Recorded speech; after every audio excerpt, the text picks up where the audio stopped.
Hi friends, welcome to my YouTube channel. ನಾನಿವತ್ತು ವಡೆ ಮಾಡ್ತಾಯಿದ್ದೀನಿ. ಆದರೆ ಇದು ಉದ್ದಿನ ವಡೆ ಅಲ್ಲ, ಉದ್ದಿನ ವಡೆ ಥರನೇ ಇರುತ್ತೆ, ಸಕ್ಕ ಟೇಸ್ಟಿಯಾಗಿ ಆಗುತ್ತೆ. ಅದೇ ಥರ ನಿಮಗೆ ಕ್ರಿಸ್ಪಿಯಾಗಿಯೂ ಬರುತ್ತೆ, ಒಳಗಡೆ ಸಾಫ್ಟ್ನೆಸ್ಸು ಇರುತ್ತೆ. ಬಟ್ ಇದಕ್ಕೆ ಉದ್ದಿನ ಬೇಳೆ ಹಾಕಿಲ್ಲ. ಉದ್ದಿನ ಬೇಳೆ ಹಿಂದಿನ ನೆನೆಸ್ಬೇಕು, ಮಾಡಬೇಕು, ಆ ಥರ ಎಲ್ಲ ಇರುತ್ತೆ. ಬಟ್ ಇದು ಏನಲ್ಲ, ಟಕ್ ಅಂತ ಹೇಳಿ ಇನ್ಸ್ಟೆಂಟಾಗಿ ವಡೆನ ಮಾಡ್ಕೋಬೋದು. ತುಂಬಾ ಟೇಸ್ಟಿಯಾಗಿರುತ್ತೆ, ಸಂಜೆ ಕಾಫಿಗೆಲ್ಲ ಸಖತ್ತಾಗಿರುತ್ತೆ. ಸೊ ಇವಾಗ ಇದನ್ನು ಹೇಗೆ ಮಾಡೋದು ನೋಡೋಣ. ಇದಕ್ಕೆ ಮೇನ್ ಇಂಗ್ರೀಡಿಯೆಂಟೇ ಮಂಡಕ್ಕಿ. ನಾನಿಲ್ಲಿ ಮಂಡಕ್ಕಿ ಒಂದು ದೊಡ್ಡ ಬೌಲಲ್ಲಿ ತೊಗೊಂಡಿದ್ದೀನಿ.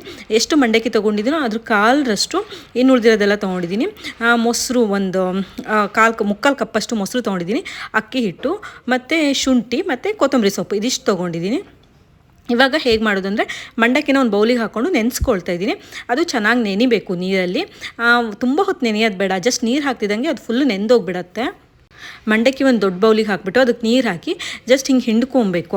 ಅಂದರೆ ಅದು ಫುಲ್ ನೆಂದೋಗ್ಬಿಡತ್ತೆ. ಮಂಡಕ್ಕಿನೇ ಹಾಗೆ ತುಂಬ ಹೊತ್ತೆಲ್ಲ ನೆನೆಸ್ಬಿಟ್ರೆ ಅದು ಫುಲ್ ಪಾಯಸ ಥರ ಆಗಿಬಿಡುತ್ತೆ. ಸೊ ಅದು ಹಾಕ್ತಿದ್ದಂಗೆ ಸ್ವಲ್ಪ ಹಿಂಗೆ ಕಿವುಚ್ಕೊಂಡು ಅದನ್ನು ತೆಗೆದ್ಬಿಟ್ಟು ಮತ್ತೊಂದು ಬೌಲಿಗೆ ಹಾಕ್ಕೋಬೇಕು. ಸಖತ್ ಈಸಿ ಇದು ಮಾಡೋದು. ಮಂಡಕ್ಕಿ ಇದ್ದರೆ ಆಯಿತು, ಮತ್ತೇನು ತುಂಬ ಜಾಸ್ತಿ ಇಂಗ್ರೀಡಿಯೆಂಟ್ ಎಲ್ಲ ಏನೂ ಬೇಡ.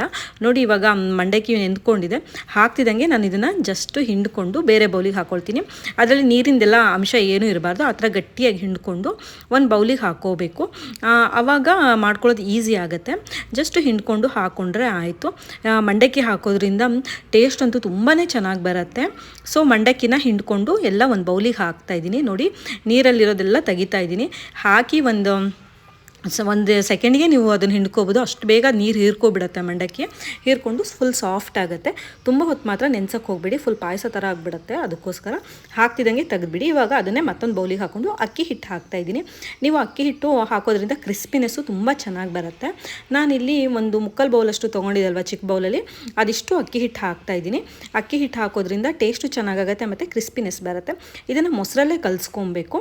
ಸೊ ಮೊಸರನ್ನ ಸ್ವಲ್ಪ ಹಾಕ್ಕೊಂಡು ಕಲಿಸ್ಕೊಳ್ಳಿ. ಲಾಸ್ಟಿಗೆ ಒಂಚೂರು ನೀರು ಹಾಕಿದ್ರೆ ಸಾಕು, ತುಂಬ ನೀರು ಹಾಕ್ಕೊಳಕ್ಕೆ ಹೋಗ್ಬೇಡಿ. ಗಟ್ಟಿ ಮೊಸರಿದ್ರೆ ಸ್ವಲ್ಪ ಮೊಸರು ಹಾಕ್ಕೊಂಡು ನಿಮಗೆ ಹದ ಬರೋ ರೀತಿ, ಅಂದರೆ ವಡೆ ಮಾಡಲಿಕ್ಕೆ ಹದ ಬರಬೇಕಲ್ಲ, ಆ ಥರ ಕಲಿಸ್ಕೋಬೇಕು. ಸೊ ಶುಂಠಿ ಮತ್ತು ಕೊತ್ತಂಬರಿ ಸೊಪ್ಪು ಸಣ್ಣಕ್ಕೆ ಹೆಚ್ಕೊಂಡಿದ್ದು ಹಾಕ್ಕೊಳ್ತಾ ಇದ್ದೀನಿ. ಮತ್ತು ಉಪ್ಪು ರುಚಿಗೆ ಎಷ್ಟು ಬೇಕೋ ಅಷ್ಟು ಉಪ್ಪು ಹಾಕ್ಕೊಳ್ಳಿ. ಮಂಡಕ್ಕಿಲಿ ಉಪ್ಪಿರುತ್ತೆ, ಸೊ ಸ್ವಲ್ಪ ನೋಡಿ ಹಾಕ್ಕೊಳ್ಳಿ. ಮತ್ತು ಸ್ವಲ್ಪ ಜೀರಿಗೆ ಹಾಕ್ಕೊಳ್ತಾ ಇದ್ದೀನಿ.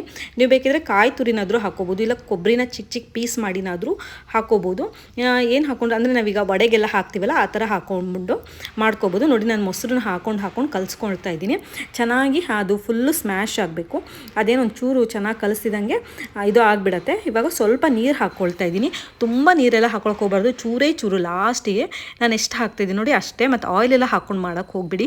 ಮಂಡಕ್ಕಿ ಚೆನ್ನಾಗಿ ಆಯಿಲ್ ಹಿರ್ಕೊಬಿಡುತ್ತೆ. ಬಟ್ ಕರಿತಾ ಮಾತ್ರ ಒಂಚೂರು ಆಯಿಲ್ ಹಿರ್ಕೊಳ್ಳಲ್ಲ, ಅಷ್ಟು ಕ್ರಿಸ್ಪಿಯಾಗಿ ಬರುತ್ತೆ, ತುಂಬಾ ಚೆನ್ನಾಗಿ ಬರುತ್ತೆ. ನೋಡಿ, ಇವಾಗ ವಡೆ ಮಾಡೋ ಹದಕ್ಕೆ ಬಂದಿದೆ.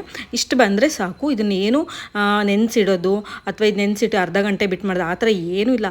ಜಸ್ಟ್ ಎಲ್ಲ ರೆಡಿ ಮಾಡ್ಕೊಳ್ತಿದ್ದಂಗೆ ಹಾಗೆ ಎಣ್ಣೆಗೆ ಬಿಟ್ಟರೆ ಆಯಿತು. ಅಷ್ಟು ಬೇಗ ಆಗುತ್ತೆ, ಅಷ್ಟು ಚೆನ್ನಾಗಿಯೂ ಆಗುತ್ತೆ. ಸೊ ಇವಾಗ ನಾನು ಕರೀಲಿಕ್ಕೆ ಎಣ್ಣೆ ಹಾಕ್ಕೊಳ್ತಾಯಿದ್ದೀನಿ. ನಾನು ಇಲ್ಲಿ ಶೇಂಗಾ ಎಣ್ಣೆ ತೊಗೊಳ್ತಾ ಇದ್ದೀನಿ. ನೀವು ಕುಕ್ಕಿಂಗ್ ಆಯಿಲ್ ಯಾವುದಾದ್ರೂ ತೊಗೋಬೋದು. ಸೊ ಇವಾಗ ವಡೆ ಮಾಡ್ಕೊಳ್ತಾ ಇದ್ದೀನಿ. ವಡೆ ಮಾಡ್ಕೊಳ್ಳೋದು ಸಖತ್ ಈಸಿ. ಈ ಥರ ಮಾಡಿಕೊಂಡು ಮಧ್ಯೆ ಒಂದು ಹೋಲ್ ಥರ ಮಾಡಿಕೊಂಡ್ರೆ ಆಯಿತು. ನಿಮಗೆ ವಡೆ ಮಾಡೋಕ್ಕಾಗಲ್ಲ ಅಂತ ಹೇಳಿದ್ರೆ ಜಸ್ಟ್ ಹಾಗೆ ನಾವು ಬಜ್ಜಿ ಬೋಂಡ ಎಲ್ಲ ಬಿಡ್ತೀವಲ್ಲ, ಅದೇ ಥರ ಬಿಟ್ಟು ನಡೆಯುತ್ತೆ. ಟೇಸ್ಟ್ ಏನು ಸೇಮ್ ಇರುತ್ತೆ, ನೋಡೋಕ್ಕೆ ಮಾತ್ರ ಸ್ವಲ್ಪ ಚೇಂಜ್ ಅನಿಸುತ್ತೆ. ನಾನು ಇದು ಮಾಡ್ತಾ ಪವರ್ ಬೇರೆ ಹೋಗ್ಬಿಡ್ತು. ಸೊ ನ್ಯಾಚುರಲ್ ಲೈಟಲ್ಲೇ ಮಾಡಿದ್ದೀನಿ, ಅಷ್ಟು ಬ್ರೈಟ್ನೆಸ್ ಇಲ್ಲ, ಪವರ್ ಇಲ್ಲದೆ ಮಾಡಿರೋದು. ಬಟ್ ಆದರೂ ಚೆನ್ನಾಗೇ ಕಾಣ್ತಾ ಇದೆ. ಸೊ ನಾವಿವಾಗ ಇದನ್ನು ಕರಿತಾ ಇದ್ದೀವಿ.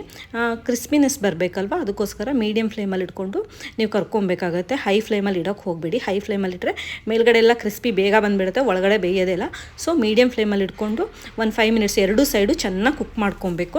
ಅದು ಫುಲ್ಲು ಕಲರ್ ಬರುತ್ತಲ್ವ, ಬ್ರೌನ್ ಕಲರು, ಅಲ್ಲಿ ತನಕನೂ ನಾವು ಕುಕ್ ಮಾಡ್ಕೊಬೇಕು. ನೋಡಿ, ಇದು ಕುಕ್ ಆಗ್ತಾಯಿದೆ. ಮತ್ತೊಂದು ರೌಂಡಿಗೆ ನಾನು ಸ್ವಲ್ಪ ರೆಡಿ ಮಾಡಿ ಇಟ್ಕೊತಾ ಇದ್ದೀನಿ. ಸ್ವಲ್ಪ ಮಂಡಕ್ಕಿ ಹಾಕ್ಕೊಂಡಿದ್ದೆ, ಆರಾಮಾಗಿ ಸಂಜೆ ಸ್ನ್ಯಾಕ್ಸಿಗೆ ಚೆನ್ನಾಗಾಗಿ ಆಯಿತು. ತುಂಬಾ ಚೆನ್ನಾಗಾಯಿತು. ನಾನು ನೆಕ್ಸ್ಟ್ ಟೈಮ್ ಇಡ್ಲಿ ಮಾಡಿದಾಗ ಈ ಥರ ಮಾಡಬೇಕು ಅಂತ ಯೋಚನೆ ಮಾಡ್ತಾಯಿದ್ದೆ. ಅಷ್ಟು ಚೆನ್ನಾಗಿತ್ತು. ನಿಮಗೆ ಸೇಮ್ ವಡೆ ತಿಂದಂಗೆ ಅನಿಸುತ್ತೆ. ಉದ್ದಿನ ವಡೆ ಟೇಸ್ಟೇ ಬರುತ್ತೆ, ತುಂಬ ಚೆನ್ನಾಗಾಗತ್ತೆ. ಸೊ ಇದು ಇವಾಗ ಕುಕ್ ಆಗ್ತಾಯಿದೆ. ಎರಡು ಸೈಡು ಚೆನ್ನಾಗಿ ಕುಕ್ ಮಾಡ್ಕೊಬೇಕು. ಫಸ್ಟಿಗೆ ಒಂದು ಬಿಟ್ಕೊಂಡಿದ್ದೆ ನಾನು, ಅದು ನೋಡಿ ಆಲ್ರೆಡಿ ಆಗಿಬಿಟ್ಟಿದೆ. ಎಷ್ಟು ಚೆನ್ನಾಗಿ ಬಂದಿದೆ. ಟೇಸ್ಟು ಅಷ್ಟೇ. ನೋಡ್ಲಿಕ್ಕೆ ನಿಮಗೆ ಸ್ವಲ್ಪ ಕ್ರಿಸ್ಪಿನೆಸ್ ಜಾಸ್ತಿ ಅನಿಸ್ಬೋದು, ಬಟ್ ಒಂಚೂರು ಜಾಸ್ತಿ ಆಗಿರಲ್ಲ, ತುಂಬಾ ಚೆನ್ನಾಗಿ ಬಂದಿರುತ್ತೆ.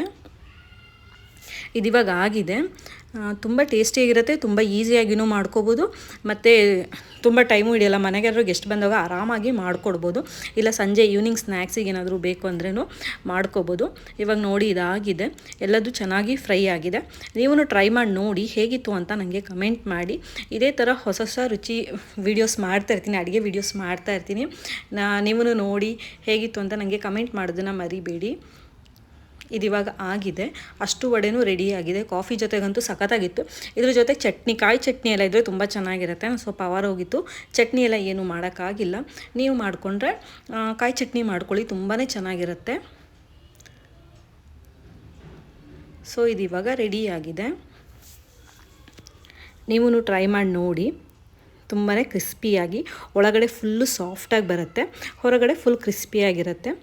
ಇಷ್ಟು ಕಮ್ಮಿ ಟೈಮಲ್ಲಿ ಇಷ್ಟು ಚೆನ್ನಾಗಿರೋ ಸ್ನ್ಯಾಕ್ಸ್ ಮಾಡ್ಕೋಬೋದು. ನನಗೆ ಆ್ಯಕ್ಚುಲಿ ಇದು ಓಪನ್ ಮಾಡಿ ತೋರಿಸ್ಬೇಕಿತ್ತು. ನಂಗೆ ಲಾಸ್ಟ್ ಎಲ್ಲ ತಿಂದಾದಮೇಲೆ ಲಾಸ್ಟ್ ಒಂದು ಪೀಸ್ ಇಟ್ಕೊಂಡಿದ್ದೆ, ಅವಾಗ ನೆನಪಾಯಿತು ಇದನ್ನು ತೋರಿಸ್ಬೇಕಿತ್ತು ಅಂತ. ನೋಡಿ ಹೊರಗಡೆ ಫುಲ್ ಕ್ರಿಸ್ಪಿ ಇದೆ, ಒಳಗಡೆ ಫುಲ್ ಸಾಫ್ಟ್ ಇದೆ, ತುಂಬಾ ಚೆನ್ನಾಗಿ ಬಂದಿದೆ.